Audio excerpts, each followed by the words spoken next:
Secondo giorno. Maria, madre di umiltà e amore.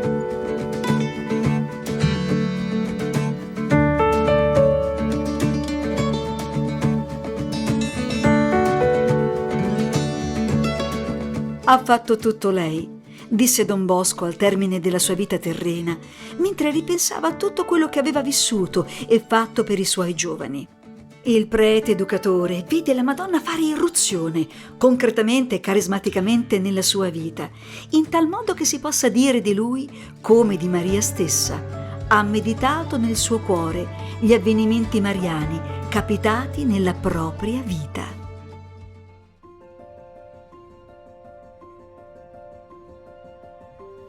Carissimi, ieri dicevamo che bisogna trovare Maria, ma perché Dio desidera questo?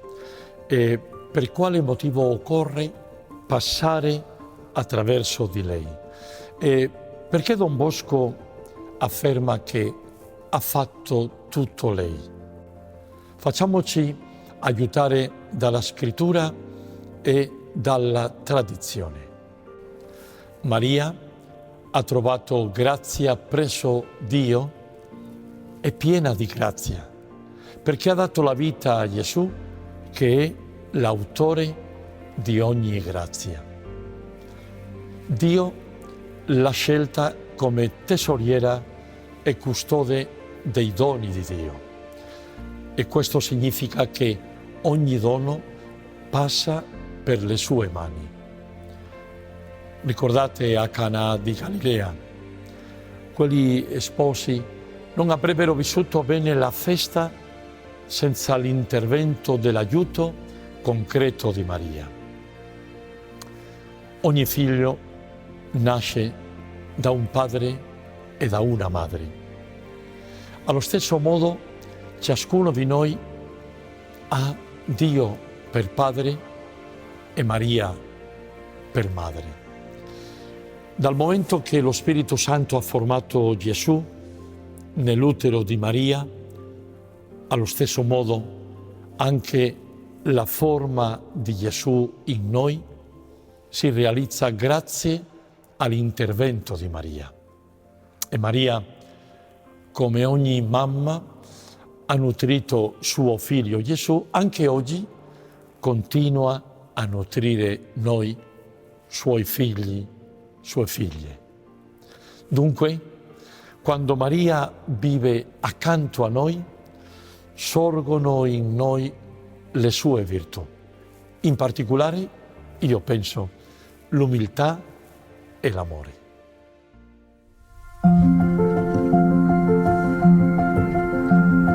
Bueno, mi nome è David Tagger, sono musico, compositore e produttore. Il mio nome è David Tagger. Sono un musicista, compositore e produttore della città di Buenos Aires. A casa mia c'è sempre stata molta musica. C'era sempre un'atmosfera molto bohemienne, molto artistica. In realtà è stato facile per me iniziare a realizzare alcune canzoni e iniziare a comporre.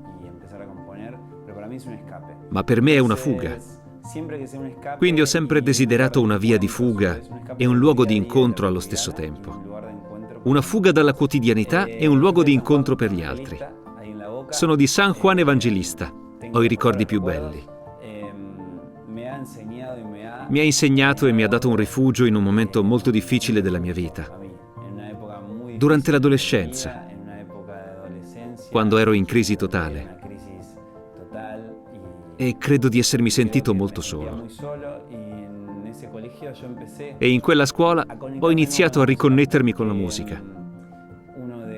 Perché uno dei sacerdoti, credo che me l'abbia detto, mi aveva dato la chiave per andare a suonare il pianoforte della scuola.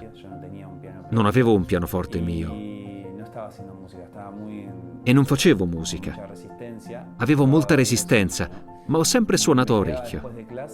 Mi fermavo dopo le lezioni e rimanevo per ore perché non potevo andare a casa.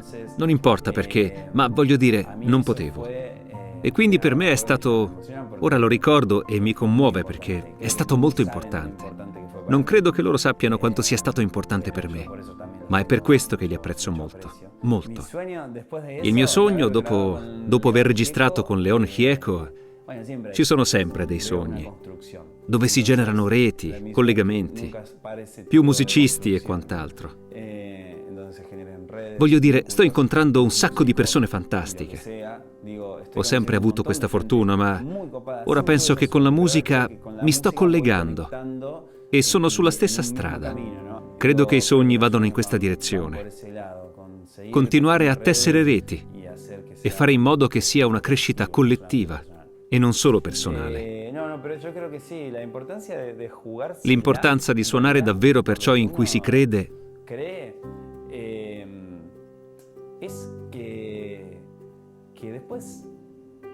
è che è così gratificante quando accade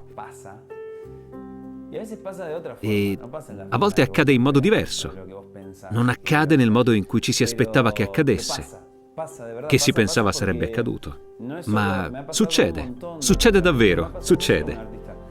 Mi è successo con molti altri artisti e mi è successo non solo con l'artista. Ho incontrato molte persone che all'improvviso mi hanno detto: non posso crederci, è un sogno. Vengo da un quartiere popolare dove a volte non avevamo nemmeno di che mangiare e non arrivavamo a fine mese. E quindi quello che mi succede è che sento di non avere nulla da perdere e tutto da guadagnare. Quindi tutto ciò che mi accade è fantastico. Quello che mi è successo quando ho iniziato a generare questo, l'ho sempre immaginato. Non so, come dicevo qualche tempo fa a proposito del mio strumento. Vedevo le interviste e dicevo wow, e dicevo oh, come deve essere pazzesco andare là fuori. E quando sono andato là fuori, oggi sono molto amico del produttore e mi porta fuori ogni volta che faccio un evento. E che ne so, ho capito che non stavo dando molta importanza a questo aspetto. Penso che i sogni possono essere anche molto grandi, ma devono essere anche piccoli sogni e obiettivi che non ti fanno sentire frustrato. E che tutto richiede tempo per essere costruito. Quindi non succede da un giorno all'altro. E quando questo accade, è importante valorizzarlo, perché altrimenti si pensa di aver bisogno sempre di più, sempre di più, sempre di più. Il che va bene come motore per andare avanti, ma la costruzione dei sogni significa che non rimangono solo sogni, ma che diventano concreti. Sì, l'importanza di avere sempre qualcuno che ti guida. Forse le guide sono una piccola porta. Non deve essere sempre qualcuno che ti accompagna per tutto il percorso, voglio dire. Io ho sofferto molto di questo, di sentirmi un po' male. Ci ho lavorato molto in terapia, di sentirmi un po' come un orfano abbandonato. Avevo i miei genitori, ma non sentivo la forza di qualcuno che mi accompagnasse. E ho sempre avuto piccoli riferimenti e grandi riferimenti nella realtà. Es un emblema mundial, pero humanamente es otra cosa que es también más increíble. Pero sí he tenido, bueno, a este músico canadese. Ma ho avuto questo musicista canadese, il produttore, il sacerdote, i sacerdoti. Per me, voglio dire, mi hanno accompagnato molto. A volte questo apre la porta e ti fa sentire che non sei solo. Quindi oggi cerco di fare la stessa cosa che avrei voluto facessero loro con me.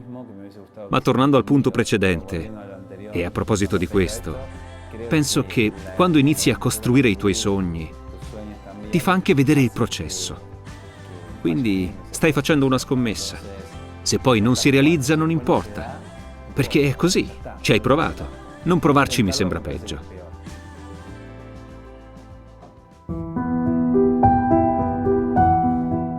Vergine Maria, donna dal cuore semplice e puro, che hai compiuto la volontà del Padre nel silenzioso nascondimento e con squisita umiltà e prudente accortezza sei intervenuta con tuo figlio quando si spegneva la felicità sul volto degli sposi a Cana. Rendici attenti ai bisogni dell'umanità sofferente e di quanti vivono accanto a noi. Che il nostro cuore trabocchi di gioia e letizia per irradiare pace e serenità dove regnano tensione e conflitto, dolore e solitudine. Amen.